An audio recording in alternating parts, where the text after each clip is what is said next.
Hello friends and family, welcome to my channel. இன்னைக்கு பருப்பு வடை எப்படி பண்ணலான்னு பார்க்கலாம்.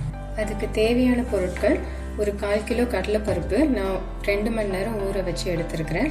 ஒரு கைப்பிடி புதினா பொடியாக நறுக்கணும், ஒரு கொத்து கருவேப்பிலை, ஒரு கைப்பிடி மல்லி இலை, பூண்டு ஒரு 10 பல், 2 பச்சை மிளகாய், ஒரு துண்டு இஞ்சி, ஒரு ஸ்பூன் பெருஞ்சீரகம், 2 பெரிய வெங்காயம் பொடியாக நறுக்கினது. இந்த இஞ்சி, பூண்டு, பச்சை மிளகா, பெருஞ்சீரகம் எல்லாத்தையும் மிக்சியில் போட்டு நல்லா கொரகொரப்பாக அரைச்சிக்கலாம். நீங்கள் பொடியாகவும் கட் பண்ணி போடலாம். நான் சின்ன குழந்தைங்க இருக்கிறதுனால நான் அரைச்சி போடுறேன். அப்போ காரம் ஈவனாக ஸ்ப்ரெட் ஆயிரும். இந்த மாதிரி அரைச்சிக்கோங்க. அடுத்து பருப்பையும் நம்ம அரைச்சிக்கலாம். இந்த மாதிரி அரைச்சிக்கோங்க. 1-2 பருப்பு முழுசாக இருந்தாலும் பரவாயில்ல. தேவையான பொருட்களில் நான் உப்பு சொல்ல மறந்துட்டேன். இப்போ நீங்கள் தேவையான அளவு உப்பு ஆட் பண்ணிக்கோங்க.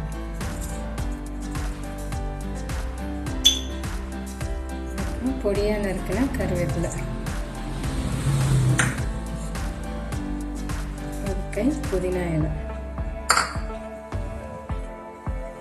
ஒரு கை மல்லி இலை,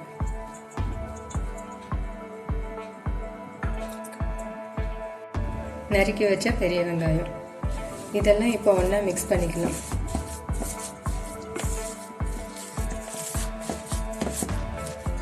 இந்த மாதிரி எல்லாத்தையும் மிக்ஸ் பண்ணிக்கோங்க. இப்போ ஒரு கடாயில் எண்ணெயை ஊற்றி சூடு பண்ணிக்கலாம்.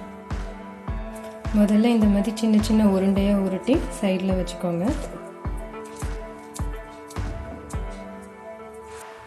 இப்போ லேசாக தண்ணி தொட்டுட்டு இந்த உருண்டை எடுத்து லேசாக இப்படி ப்ரெஸ் பண்ணி அதை எண்ணெய் சட்டியில் போட்டுருங்க.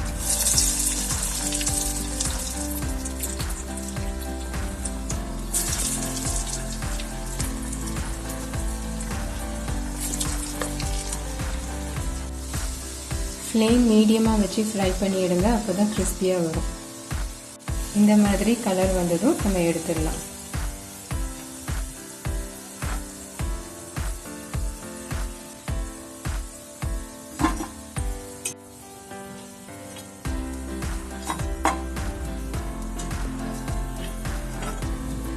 கிறிஸ்பியான பருப்பு வடை ரெடி. இதை நீங்கள் தேங்காய் சட்னியோட சர்வ் பண்ணும்போது சூப்பராக இருக்கும்.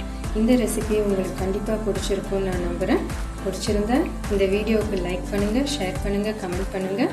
என்னுடைய இந்த சேனலுக்கு சப்ஸ்கிரைப் பண்ணுங்கள். பக்கத்தில் இருக்கிற பெல் ஐக்கானையும் ப்ரெஸ் பண்ணுங்கள். தேங்க்யூ.